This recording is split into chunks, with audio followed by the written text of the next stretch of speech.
क्या मोदी ने हिंदू राष्ट्र के तौर पर भारत की तस्वीर सबके सामने ला दी है? क्या G20 के सम्मेलन के दौरान मोदी एक सनातन हिंदू राष्ट्र के प्रधानमंत्री के तौर पर नजर आए? हमारी इन बातों को समझने से पहले देख लीजिए इन चंद तस्वीरों को।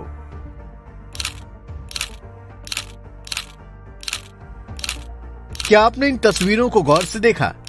क्या आपको याद है कि भारत आने वाले सभी विदेशी पहले ताजमहल को देखने जाते थे और वहीं अपनी तस्वीरें खिंचवाते थे। भारत सिर्फ और सिर्फ मुगल बादशाह शाहजहां के द्वारा बनवाए गए इसी संगमरमर के मकबरे की वजह से दुनिया में जाना जाता था। इसे ही प्यार की निशानी कहा जाता था। लेकिन जब मोदी ने साल 2014 में भारत की सत्ता संभाली तो धीरे धीरे चीजें बदलने लगी। इंडिया भारत बनने लगा और सेकुलर इंडिया धीरे धीरे सनातनी भारत में बदलने लगा। शुरू में तो लोगों को ये बात समझ में नहीं आई, लेकिन हाल ही में हुए G20 के सम्मेलन से ठीक पहले दो बातों पर देश में चर्चा होने लगी। पहली बात थी कि हमारे देश का नाम सिर्फ इंडिया के नाम से दुनिया में नहीं जाना जाएगा, बल्कि लाखों सालों से ये देश जिस भारत के नाम से पूरी दुनिया में सोने की चिड़िया माना जाता था, अब हमारे देश को उसी भारत देश के नाम से जाना जाएगा। पहले तो लोगों को लगा कि ये सिर्फ चुनावी स्टंट है, लेकिन जैसे ही महामहिम राष्ट्रपति द्रौपदी मुर्मू जी ने G20 के सदस्य देशों को निमंत्रण पत्र भेजा तो उसमें पहली बार उनके नाम के साथ प्रेसिडेंट ऑफ भारत लिखा गया। ये चर्चा अभी थमी भी नहीं थी कि G20 के सम्मेलन में प्रधानमंत्री मोदी के आगे प्राइम मिनिस्टर ऑफ भारत लिखा गया और साथ ही जब मोदी ने G20 के देशों से आए राष्ट्रपतियों और प्रधानमंत्रियों के साथ बैठक शुरू की तो उस वक्त भी उनके सामने जो देश के नाम की पट्टी रखी गई उसमें भी इंडिया की जगह भारत लिखा गया। जिस स्थान पर G20 की मीटिंग हो रही थी उसका नाम भी भारत मंडपम रखा गया था। इस भारत मंडपम से ताजमहल और कुतुब मीनार गायब थे। इस भारत मंडपम में अगर कुछ थी तो सारी की सारी सनातन हिंदू राष्ट्र की संकल्पना से जुड़ी हुई चीजें थी। भारत मंडपम के ठीक बाहर शिव के नटराज रूप की विशाल मूर्ति स्थापित की गई। यहीं पर विशाल शंख रखा गया था। भारत मंडपम के फव्वारों को कमल के फूल के आकार का बनाया गया था, जो हिंदू धर्म में लक्ष्मी और संपन्नता का प्रतीक माना जाता है।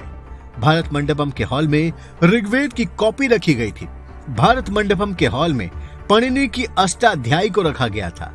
भारत के प्रधानमंत्री नरेंद्र मोदी ने जब विश्व से आए शक्तिशाली देशों के राष्ट्रपतियों और प्रधानमंत्रियों का स्वागत किया तो उनके पीछे उड़ीसा के कोणार्क मंदिर के सूर्य के रथ का पहिया लगा हुआ था। प्रधानमंत्री मोदी और महामहिम राष्ट्रपति ने जब G20 देशों से आए अतिथियों को डिनर के लिए बुलाया तो उस हॉल के बाहर नालंदा विश्वविद्यालय का वॉलपेपर लगा हुआ था, जो ये बता रहा था कि किस तरह से इस्लामी हमलावरों ने सनातन हिंदू भारत ही नहीं बल्कि दुनिया के पहले विश्वविद्यालय को नष्ट किया था। आखिर मोदी ऐसा क्यों कर रहे थे? क्या मोदी ने अचानक ही भारत को हिंदू राष्ट्र के रूप में दिखाने का फैसला कर दिया था? क्योंकि G20 सम्मेलन की थीम भी वसुधैव कुटुंबकम थी, यानी कि सारा विश्व हमारा परिवार है। ये कॉन्सेप्ट सनातन हिंदू धर्म का ग्लोबल कॉन्सेप्ट है जो हजारों सालों से रहा है। मोदी ने G20 का लोगो भी कमल के फूल को बनाया, जो भारत के हिंदू धर्म की देवी लक्ष्मी का आसन है और धन और संपन्नता का प्रतीक है।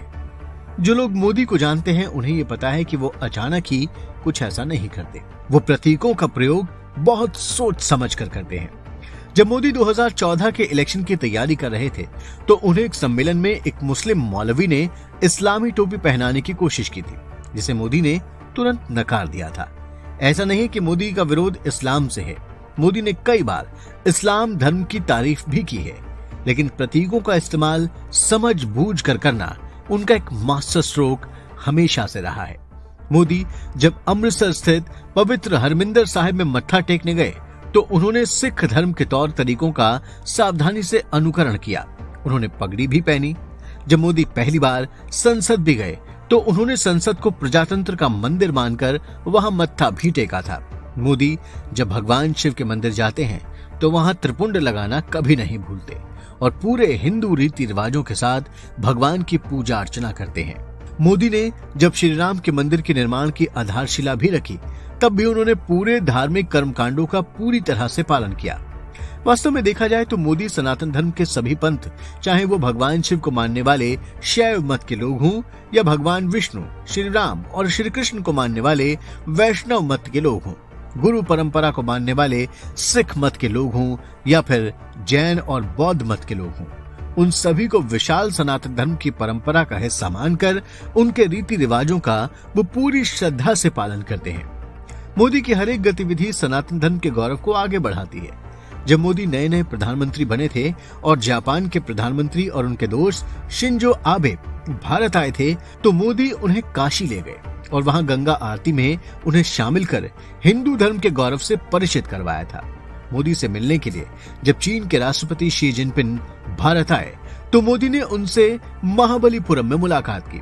महाबलीपुरम प्राचीन हिंदू शहर था जिसे पल्लव राजाओं ने बसाया था। महाबलीपुरम का प्राचीन काल से ही चीन के साथ सीधा संबंध था।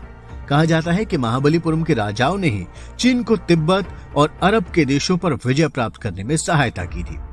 मोदी ये दिखाना चाहते थे कि चीन को अगर बड़ा बनना है तो बिना भारत की मदद के वो कभी विकसित देश नहीं बन सकता है। मोदी ने धीरे धीरे भारत की हिंदू परंपराओं की विशालता से पूरी दुनिया को परिचित करवाया। जब मोदी पहली बार प्रधानमंत्री बने थे, तब उनके प्रयासों से ही संयुक्त राष्ट्र संघ ने 21 जून को अंतर्राष्ट्रीय योग दिवस मनाने का फैसला कर लिया था। आज विश्व के सभी देशों ने योग को अपना लिया है और भारत विश्व में योग करने वाले गुरुओं को एक्सपोर्ट कर हजारों करोड़ डॉलर कमा रहा है और विश्व भर में योग के द्वारा हिंदू धर्म का प्रचार हो रहा है। मोदी जी ने पूरे विश्व को हिंदू धर्म के दर्शन से परिचित कराने के लिए एक नई परंपरा की शुरुआत भी की। मोदी से पहले जो भी विदेशी मेहमान भारत आता था, उसे उपहार के रूप में या तो ताजमहल की प्रतिकृति दी जाती थी या फिर भगवान बुद्ध की प्रतिमा। लेकिन मोदी ने विश्व से आने वाले सभी राष्ट्रपतियों, प्रधानमंत्रियों और विदेश मंत्रियों के अलावा सभी विशेष लोगों को श्रीमद् भगवद गीता की कॉपी देने की परंपरा की शुरुआत की और भारत के महान हिंदू दर्शन का प्रसार पूरी दुनिया में कर दिया।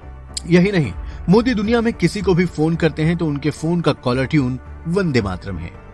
वंदे मातरम के ट्यून के द्वारा मोदी भारत माता के प्रति अपनी श्रद्धा से पूरी दुनिया को परिचित कराते हैं।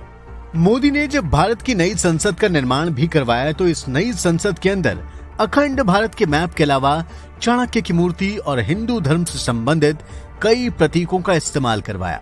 मोदी ने नई संसद की लोकसभा में चोल राजवंश के राजदंड के प्रतीक संघोल को विधिवत हिंदू धार्मिक कर्मकांडों के साथ स्थापित करवा के ये संदेश भी दे दिया कि अब भारत की संसद हिंदू परंपराओं के अनुसार चलेगी।